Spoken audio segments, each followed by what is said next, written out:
Real Madrid tops Liverpool in Champions League final. KIEV, Ukraine. All through this charmed Liverpool season, when it scored for fun and romped back into European soccer's elite, one question hung over the club: where would Liverpool be without Mohamed Salah, its electric superhero from Egypt? The last place it wanted to find out was in a Champions League final against Real Madrid. But Liverpool didn't get to choose. When Salah left the field in tears after 30 minutes of club soccer's most prestigious game with a shoulder injury, the entire tone of its season shifted. It turns out that Liverpool without Salah, the man who scored 43 goals in a year and inspired a working-class English city to sing about its Egyptian king, is just the plain old Liverpool of recent seasons. Good, but not brilliant. Energetic up front, but calamitous at the back. European finalists, but not European champions. Once Salah trudged off the field, a year's worth of Liverpool swagger evaporated and the tide turned Real Madrid's way. Liverpool made it painfully easy, too. A pair of goalkeeping errors opened the door for Real to claim a record 13th European title with a 3-1 victory. Los Blancos are also the first club in the Champions League era to lift the trophy 3 years in a row.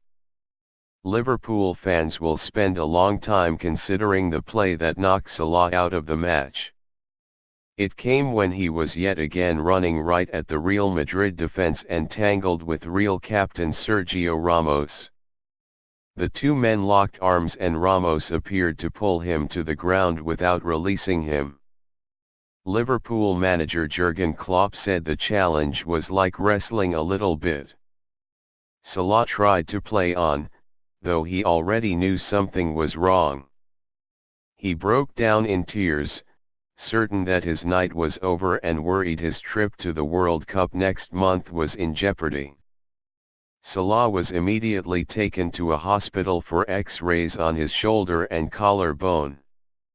The Egyptian National Soccer Federation said that after speaking to the Liverpool medical team it was optimistic that he would be healthy in time. For the remaining 60 minutes against Real Madrid, however, Salah's club had to deal with the jarring prospect of coping without him. In the Premier League this season, he had scored 38% of Liverpool's goals. In the Champions League, it was more than a quarter.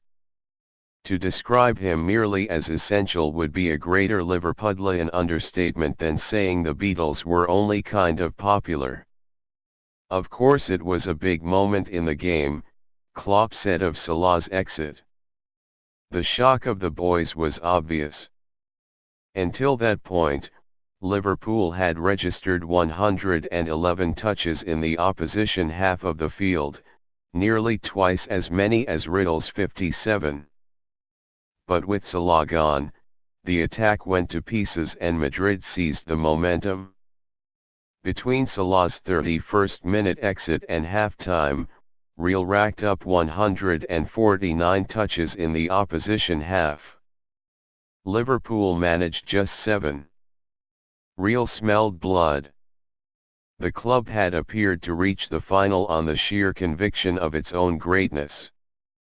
Bayern Munich's manager, Real's victim in the semi-finals, remarked that he had never seen Los Blancos play so sloppily or offer up so many chances.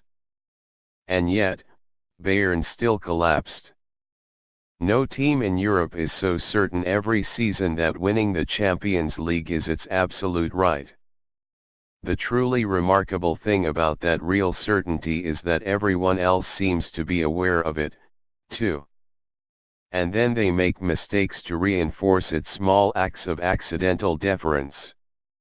Juventus sabotaged itself in the quarter-finals with a clumsy tackle that rewarded Real with a last-second penalty kick. Bayern shot itself in the foot with a string of misses and a pair of critical defensive mishaps.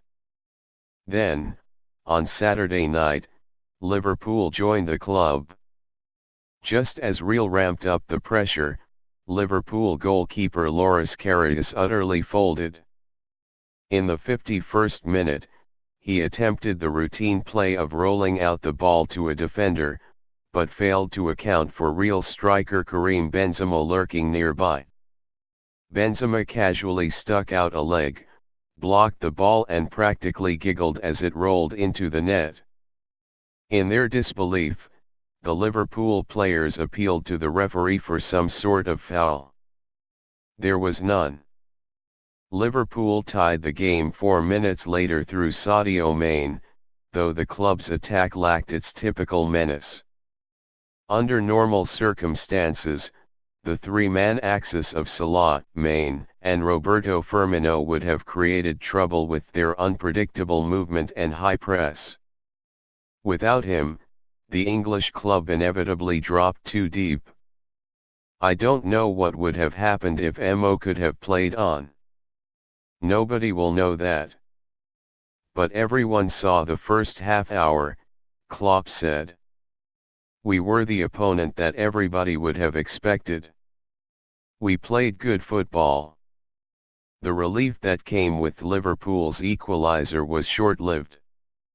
In the 64th minute, Riddle's Welsh winger Gareth Bale scored a goal every bit as complicated as Benzema's was simple, a stunning bicycle kick that will go down as one of the great goals in a Champions League final. The Liverpool fans, so loud in the build-up throughout the city and inside Kiev's Olympic Stadium, fell into stunned silence. By the time Bale struck again with 7 minutes left, Liverpool's hopes were already fading. And Karius made sure they were gone for good. He fumbled Bale's shot from more than 30 yards into his own goal. After the final whistle, Karius sobbed his way to the Liverpool end of the stands with his hands up in apology, recognizing that things could have been so different. But Liverpool's real difference maker, Salah, was nowhere to be seen. When the team collected its runners-up medals, he was already on his way to the hospital.